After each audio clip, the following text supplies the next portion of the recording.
And welcome back to the channel, and we'll be reacting to the full time just now finished between the Socceroos and Paraguay, where it finished off in a 0-0 draw. And it was one of those games where there wasn't really much entertainment to get out of it. No big chances was created from either team. Both teams struggled mightily in trying to get the ball forward and into good attacking possession. Loose passes here and there, lots of bodies hitting the floor, especially from Paraguay, drawing fouls, slowing the game down, especially in the first half.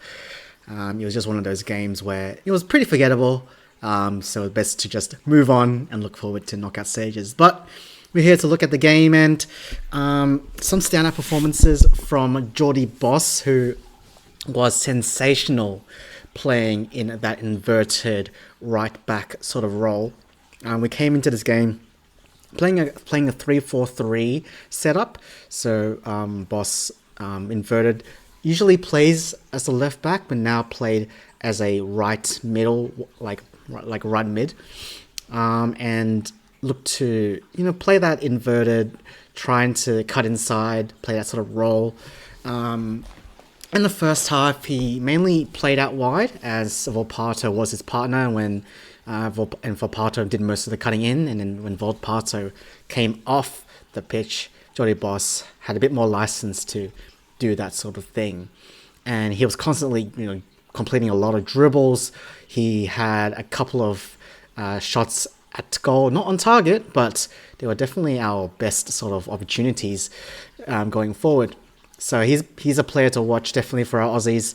He looks like an exciting player, and hopefully his career keeps growing. He keeps putting his foot on the pedal and grow as a player and develop, and hopefully in the future he is our main guy going forward. But overall, yeah, pretty disappointed with how he performed. Paraguay were definitely there to be beaten. They set up as a low block with a 5-4-1. Didn't really look to take the game on, especially in the first half, and unfortunately we just couldn't capitalize on it. Wasn't impressed with the setup of our team. As I said, 3-4-3. We played Metcalf on the left and Volpato on the right, with Aaron Kunda as the target forward in the middle.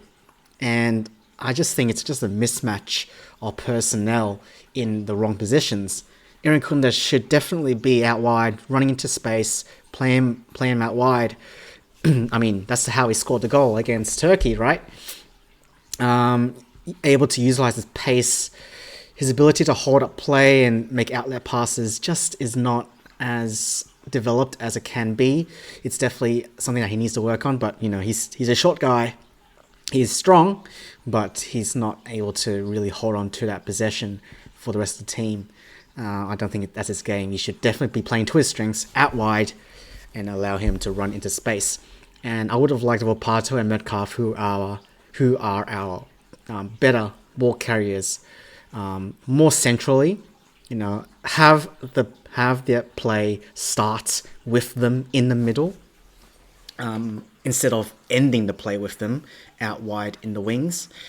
That way, you have more ball progression, you have better fluidity through the middle and attacking threat.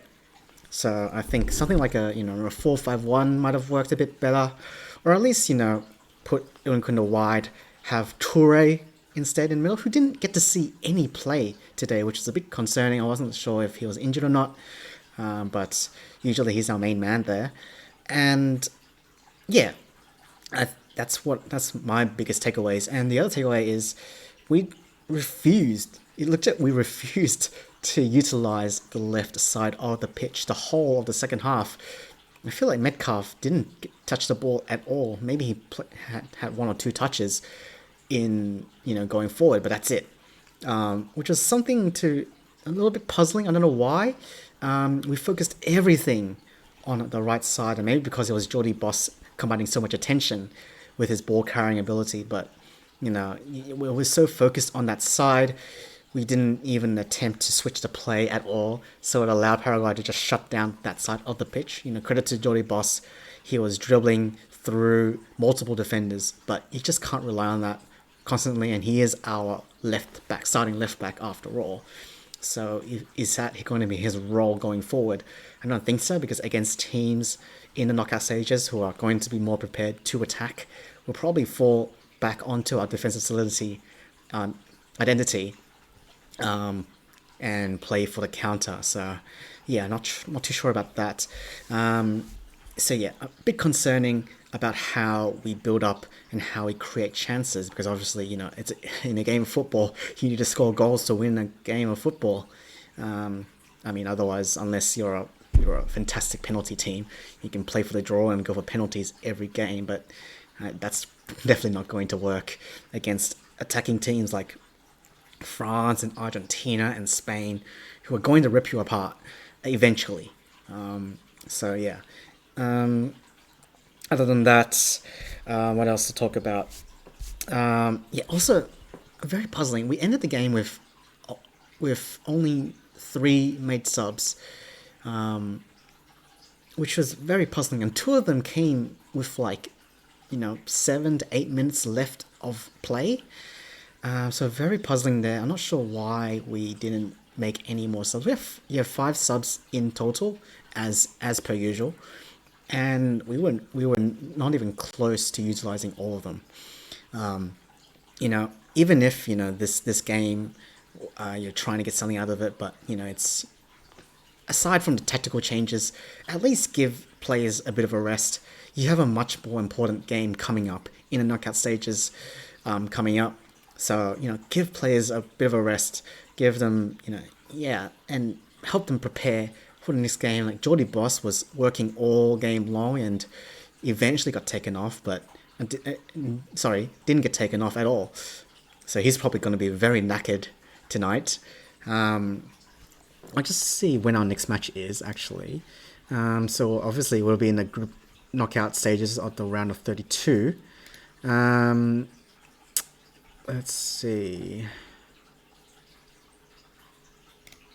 Because I wonder how much time of rest we have between now and that game, because we will be playing against the second seed of Group G, and the teams in that group are Egypt, who are leading with 4 points, Iran and Belgium, who are tied with 2 points, and New Zealand with 1 point in that group.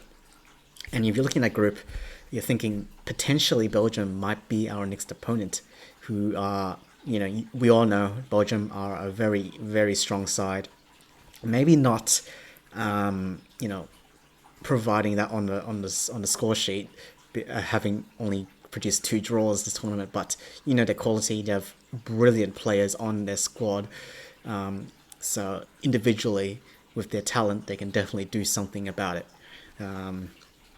Actually, I have the things here. So we will be playing on the 4th of July, which will be next Saturday.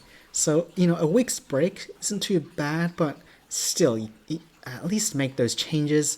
At least have the sense to, risk not risk any players getting injured at the later stages of the game, because Paraguay were pretty settled towards the end of the game just to see this game out, and so were we. So yeah, but yeah, lots of things to think about, lots of things that concerned me as a fan of this team, that wants them to do well, that wants to progress as far as I can. Obviously, I'm not going to predict them to win in anything, but we want to see a good performance. And so far, outside of Turkey, the US performance was very disappointing. This game felt pretty lifeless. I think there's a lot of things that we can change, especially with how and where we put players in their preferred positions.